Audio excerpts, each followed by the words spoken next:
Giselle, I am so thrilled to have you here today because, you and I being Filipina, I want to commemorate our heritage for Filipino Heritage Month. So, um, I, I really wanted you especially because I just happened to stumble upon your Instagram and I just, I was just drawn to it because I felt like you. And there are not many Filipinas or Filipinos like you and I. I'm an Mhm. empath. Um, you just showed your vulnerability, and I thought that was so special. Because I think you and I both know that we have that stereotypical Filipino in our heads that, with our culture, we don't like to talk about, our vulnerability. So, this is why I wanted to have you here today, and I think it was important for you to share your story, especially. And so, please do me the honor of sharing, what Giselle is all about. Yeah, absolutely. And I just first would like to say thank you so much for the opportunity. I feel really honored to have any way to collaborate with fellow people who wanted to share important ideas to share in the world. Magandang hapon to everybody. Good afternoon, good day. And yeah, just a little bit about myself. My name is Giselle General. I am an immigrant to Canada. I came from a small mining village in Benguet, Philippines. So the Woo! nice, cool city of pines, basically, not too far Mhm. from the Baguio city. And I came to Canada at 16 years old. So that was in 2007 and had been living in Edmonton for the past 15 years. I have a commerce degree from the University of Alberta, and despite that business like and almost like a law like training, because my business law is my major, my career has been mostly in the community service realm oriented side of things, such as in nonprofit organizations, and right now I work in government. And here in Edmonton, he's downstairs. I live with my husband. My little brother also lives in the city, which is wonderful. And I Nice. do a lot of volunteering in my spare time. And I also do art, such as writing and mixed media art. Oh, that's wonderful. I noticed one of your latest posts, you had shaved your head, and tell me about that initiative. Oh, yeah, absolutely.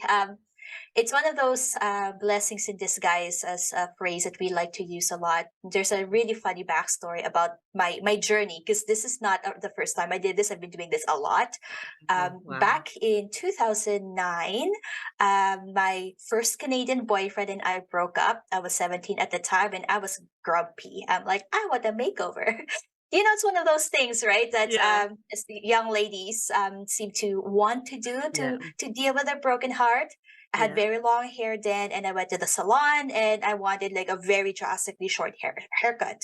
So they tied my hair in a ponytail, and as they were about to cut it, they asked me like 5 times. I'm like, "Are you sure? Are you sure?" And I'm like, "Okay." And then after they cut it, and they styled my hair into this like punk pixie haircut style, they said, "Did you know we can donate this for you?" And at the time, I've only been in Canada for a year and a half, 2 years. So I was shocked. It's one of those Yeah, culture shock moments in a good way. So I'm like, oh, you can yeah. donate hair? What?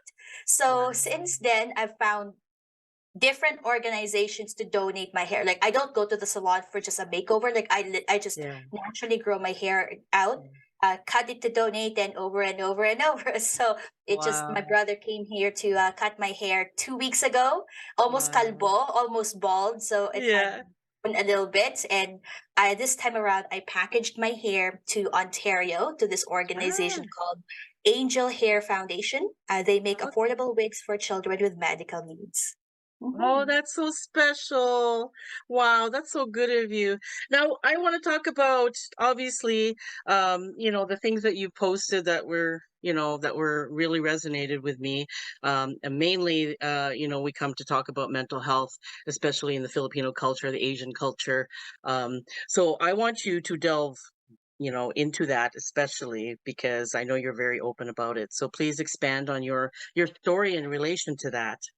Oh yeah, absolutely. This might take a few minutes, so buckle up. Okay. Yeah, but like there's different themes that I think are important to touch on over here. So Mhm. we'll compartmentalize this so that Yeah. it makes more sense, I suppose. Yeah. I mean, I'm not that very young, but I'm not that very old. But I think I've been around for a couple decades at least. So I Yeah. think I have a few things to share.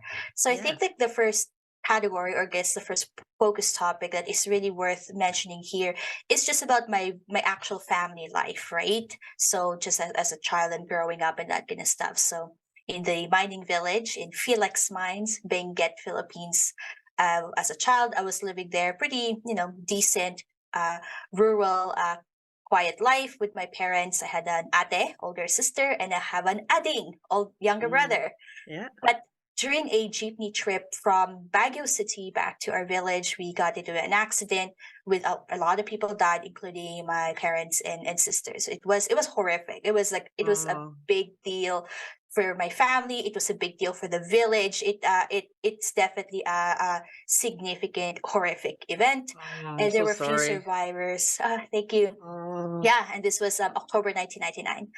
Mm. And at the time, I was 8 years old, and my brother was 4. Ah. So, yeah, we were children, little children, and the youngest survivors of the accident. So it was a big deal, and it's really interesting. I'll touch on this a little bit more at later on, but it's really almost like Harry Potter. Almost, it's the analogy that I can think of. Like the child who survived, right? It's the Yeah. it that definitely was a very big label that was like stuck on me in my growing up years. So it Mhm. made a big impact with my classmates, my sister's classmates, my relatives, having to navigate my new relationship dynamics with them, and having to bear the responsibility or the mindset of being a mother, a father, and a sister for my younger brother, while also realizing as time went on, I'm like, I won't get enough of this. I will not have enough parenting, nurturing care. Oh, that's Mhm. unfortunate, but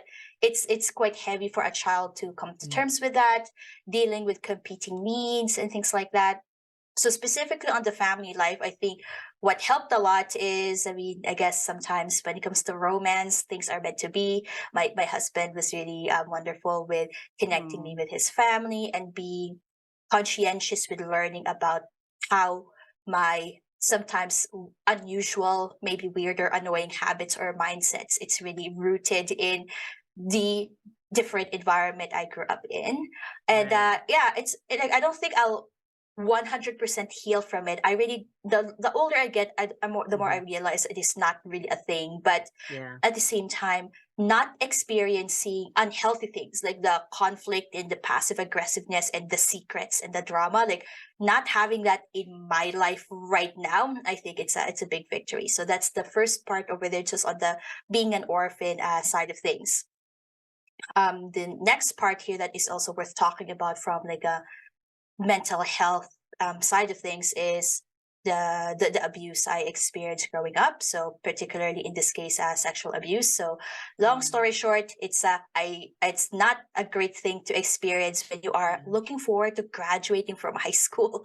Yeah. Fourth year high school, I experienced multiple instances of sexual abuse from a cousin over many months. And mind you, I think it's better here in Canada, but in the Philippines at the time, sex education is very insufficient, if not Right. non-existent. So, Right. on top of the emotional impact, I was terrified of what is potentially going to happen with my body internally, right? Like, what am I gonna do? Yeah. Things like that. There's a lot of anxiety and fear that is making things complicated. On top of that, I'm very academically competitive. So I was like, I got to graduate as valedictorian. So there's that pressure. I did manage to pull that off, which is good. But Yay. it's thank you. It's a lot of pressure. And at the Yeah. same time, I was processing my paperwork to immigrate to Canada. And I have a lot of big feelings about that, right? Imagine a teenager Mhm.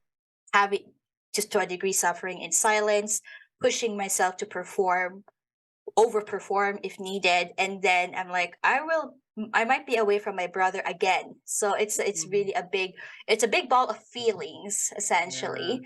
And of course that particularly with that incidents, right, like that Yeah. impact that carried a lot in my dating life, right? It's Yeah. hard to be vulnerable emotionally and physically and whatnot towards someone you are interested in.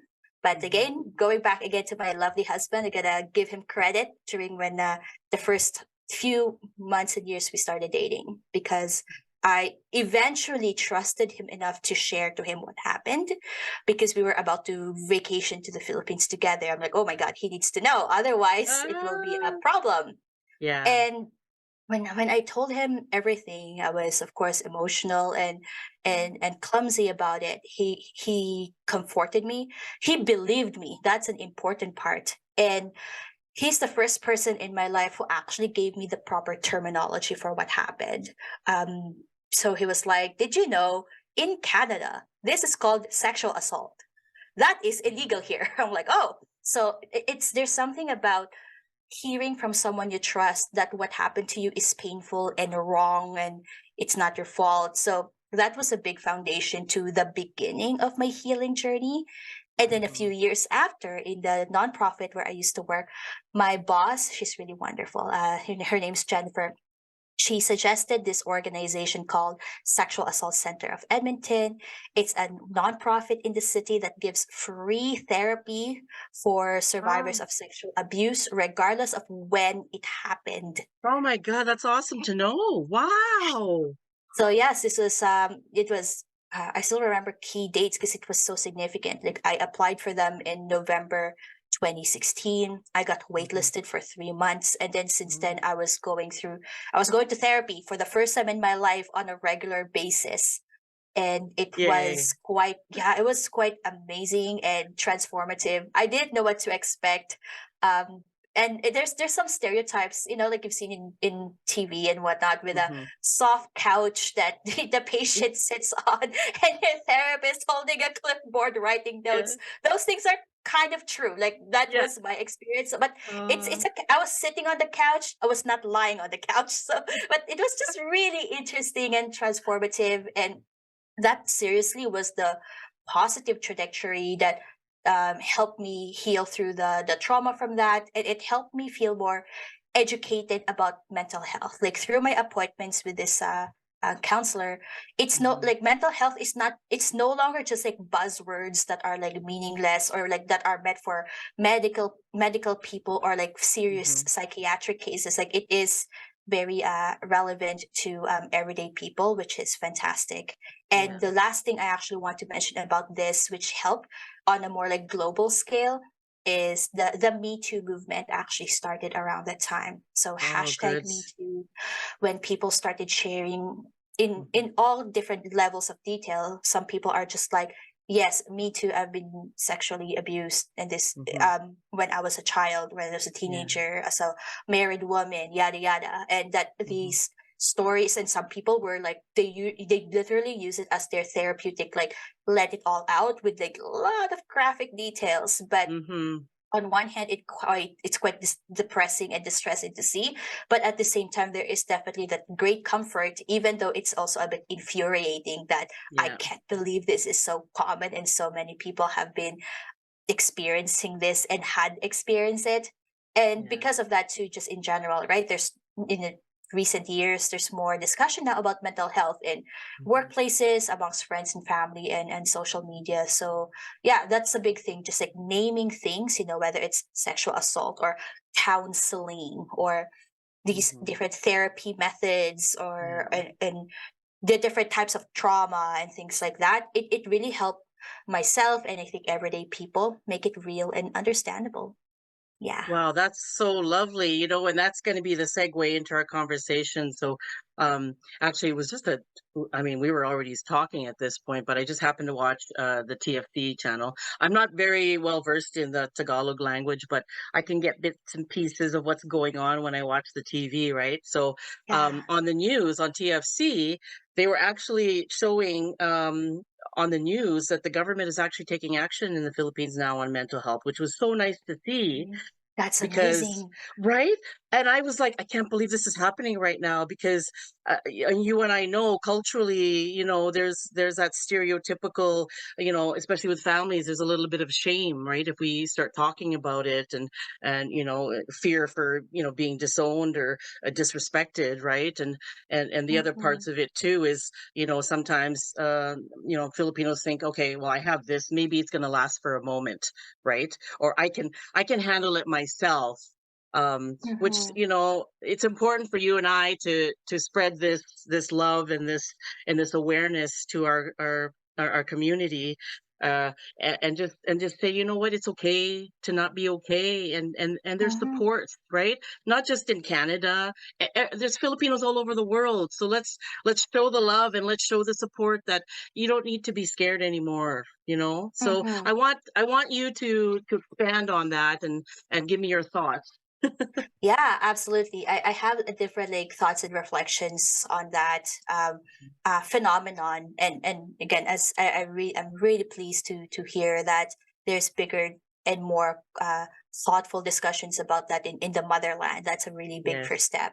Yeah. From my perspective and my reflections and observations, I think one of the reasons why talking about mental health is difficult is, as you've mentioned already, right? It seems like a very good value to have as persons, to be sacrificial and enduring, like there's a glorification of that, like you Yeah. are a good person if you are the martyr, or you Yeah. are wonderful and whatnot if you are keeping what's hurting you inside. And there's a certain degree of religious components to that, right? Yeah. You're suffering right now and you leave it to God and everything will be Mhm. okay. And I think there's some value in believing that to a degree. But from my perspective, my opinion, sometimes it leaves people stuck. I Yeah. think it leaves people to believe that all you have to do is to pray or believe or endure, and then Mhm. that's it, and that there's Yeah. nothing else that can be done. And I think that's the component in the mindset that needs a bit of adjustment. Yeah. On top of that too, I think especially growing up, maybe things are better now, there is a difficulty in accessing certain types of help. Like, Right. let's take an example like healthcare. There's Mm. this mindset culturally that only when you're about to die, that's when they have to take you to the hospital, Yeah. like things like that, right? And then you reluctantly spend money on medical care and doctors. But regular checkups, if you are not a middle class or like an upper class person, like, why would you go to the dentist on a regular basis? Like, Yeah. I don't have money for that. Yeah. So yeah, like dental care is actually a really good, like, simple analogy as an example, right? Like, why would you Mhm. go for checkups every year? Like, and Yeah. don't have money for that. But only when things are already so painful and so rotten that the only solution is to pull out your tooth, that's the only time you go to the dentist. And I think as far as emotional and mental health matters, many people still have that same mindset, which again, hopefully should be um, addressed. And I think there's already momentum to that. Regarding how I challenge that, it's still definitely a work in progress, but I think it's partially because of my environment, right? Like, Lola, my grandma, whom I lived Mm. with after my parents and sister passed away, she taught me many, many, many times. Important but also heartbreaking kind of mindset, which is I Mhm. have to do everything on my own. So a lot of the perspectives that you can just like leave it to God, or you Yeah. just endure it, like it just didn't make practical sense to me. And I'm like, I Yeah. have to do something because I'm on my own, Yeah. otherwise I'll be more screwed. So that's I think one part of it, at least from my personal perspective. And Mhm. I think eventually, and my therapist during at my time at the sexual assault center also helped. um, and a big mindset shift for me is how I changed my mentality about like mental health and emotional support. I aligned it into like physical illness as well. If you think about it, Mhm. if you have a tummy ache, you take Diatabs or Yeah. Pepto-Bismol or Yeah. whatever. And if it's really, really hurting and you suspect it might be like appendicitis, you go to the Mhm. doctor. So, and same thing, let's say, I wrote this in a blog when I was a lot younger, more than 5 years ago. If your kneecap got broken and it started healing, that's good. But and you just started like using it for walking or whatever. But once you start using it again for more extreme reasons, like running a marathon, and it hurts, it literally debilitates you and prevents you from walking. So Right. go to the doctor and get it checked, because there might be like a little thing in there that needs like really intense fixing up surgery, Mhm. and then you'll be able to walk again. So that analogy is actually what I use with my brother, when I Mm. told him, because there's this assumption that the mental health supports are only for the bagtit, at least that's the Ilocano word for crazy, like for people with Yeah. like only like serious like mental health issues. And then that's the analogy I told him. Mhm. But Mhm. it was, that program, I went there on for appointments on a regular basis for 7 months. And if I calculated the total dollar value of those services, it's $4,000. It's money I didn't have at the time. So I was really, really lucky that I managed to get access to this. But yeah, they're free. I'm sure my therapist was not Filipino, but she's like a fellow like Latina lady, like an immigrant lady with an accent. And I Right. think that also Yeah. helped me relax Yeah. and accept some of her advice and things like Mhm. that. So it was less intimidating. But I think that really helped with breaking free from this mindset and eventually feeling more comfortable sharing about it. Yeah. Oh, I'm just so thrilled that you're accessing these services and supports, and again, just being so vulnerable. Being a Filipina, it's just I think you're amazing. Thank you. Thank you. So you did mention your blog, so now I want to go into the work that you're doing. With your blog. I know you're an author too, and you're doing a lot for nonprofits. So please expand on all of that. Yeah, absolutely. And I really appreciate the opportunity to do this. I'd like to plug a few things about the things I'll be doing, and a few things also worth considering for our Filipino community in Edmonton in particular. Oh my gosh, there's a lot of things to be involved in, and I really hope more people know about it. So I'll list Yeah. them all out for Oh, our thank you. audience here. Yes, please. Yeah. So the first thing I'd like to mention, as I said earlier, I do volunteer and I do write. So we have a local ethnic paper here called Alberta Filipino Journal. So you can read it online. They have a Facebook and Instagram account, or you can go to your local Filipino store in Edmonton and a lot of the major cities too, like Grand Prairie, Red Deer, Ah. Calgary. There's a few Filipino stores that they have like a little newspaper stand, very old school, but so fantastic. And the paper is free. So get your Oh, Filipino nice. products and services, and then get the paper on your way out because it's available. And of course, you Yay. can and you can contribute as well. I'm a columnist there. I write two articles and Ah. so yeah, and it's really wonderful. I believe so. That's the first thing I like to share. The second one it's again like very community oriented, but we need more support here in Edmonton. There is a local park in the city that they're trying to rename in Oh. honor of the Filipino community. Oh. Yes, the work in progress. The current Okay. name right now, because they did a poll on what name this park would be, but the current winner to date is the Mabuhay Park. Isn't that awesome? Ooh, So yes. it's a work in progress, and this is one of those things that we really need like strength in numbers, because Okay. one of the requirements is to have enough like petition signatures from many Filipinos in the city. They need Okay. 4,000 signatures, which is like 5% of the Filipinos. So Okay. I'm sure we can share show notes or Yes. anything like that Yes. afterwards. But yes, Yeah. we need signatures so Yes. that the organizers can compile them all and then show to the city that there Okay. is a worldwide, no, not worldwide, citywide Yeah. support from our community. So that's the second thing I want to Oh, share. yeah. On the personal projects side of things, yes, I have a blog where I share personal stories and reflections. It's called filipinoyeg.com. So Yes, there's a I read website. some of them. I read some of Thank them. They're you. beautiful. Awesome. Yeah, it's also on Facebook and Instagram.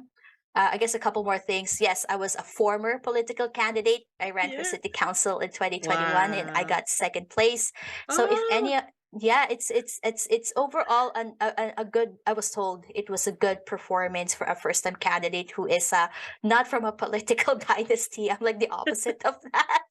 But yes, if anyone here has political ambitions, whether they want to run or they believe there is someone who should run, but they wanted to help their campaign be a success because it is Yeah. a lot of work, contact me. I'm happy to share Okay. my resources because All right. there's things that I wish I knew the first time or early on that I don't want people to be stuck and replicate the wheel. I'm Mm, happy to help. And okay. finally, speaking of my writing endeavors, I'm working on my first length book, which is a memoir. Wow. And for people who might not be familiar, memoir is kind of like almost an autobiography because it talks about the author's life, but presented in a more beautiful literary way, like a novel.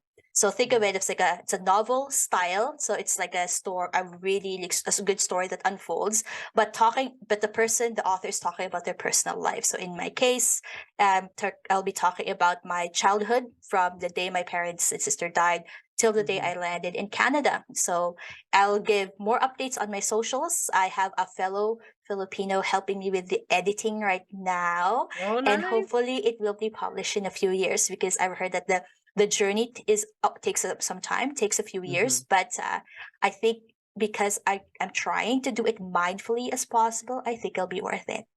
Oh, Yeah. and I could see a movie in the future, right? Hopefully, yes. Oh my God, Giselle, thank you so much for sharing your story with me. And I have a feeling we're going to be having more talks in the future, because all these subjects that you were talking about, we could expand on one podcast. So thank you so Absolutely. much. I really appreciate it. And this is a love letter to to our uh to our people. We're here to Mhm. support and we want you to know that it's okay to talk about whatever's on your Absolutely. mind. So yeah, Yeah, thank it's totally you. okay to get help. You are worth it. That's the other thing I want Yes. people to take away. Like you are worth it. You are Yes. worth the time, the expense. If you have to Yeah. shell out money, like please do it because Yeah. you're worth it. Your Yeah. well-being deserves it. Yeah. Oh, and one more question. The most Okay. important. What Okay. matters to you? What matters to you? Oh my gosh. I think my answer to this has been evolving the older I get. Maybe I'm getting wiser. I don't know. Hopefully. But Yes. at this point in time, let's take that. Let's take a note of that. At this Yeah. point in time, what matters to me is being able to fulfill these two-part goal that I carry in my heart. So Mhm. the first part of this is to make as much of a positive or meaningful impact in all my behaviors and thoughts and interactions. So if I can help a little bit, I think that's a really important thing to me. But at the same time, I want to make sure that my behavior does not hurt people intentionally or unintentionally, because I think sometimes that gets forgotten. For Mhm. me, while it is important to like give or make something to serve others, it's important that my words, my consumer choices, Mhm. my my political activities and stuff like that, that they are not intentionally or accidentally hurting people. Because Mhm. if you really think about it deeper, there's actually a chance that we end up accidentally doing that. Preventing it Yeah. is actually important. So this Mhm. is a good foundational principle I try to carry, and I try my best. Hopefully, I get it right a lot of the time. Oh, I'm sure you and everyone's a work in progress, right? Yes, that's right. Oh, thank you so much, Giselle. I really appreciate this. Thank you. Thank you. Thank you. Absolutely.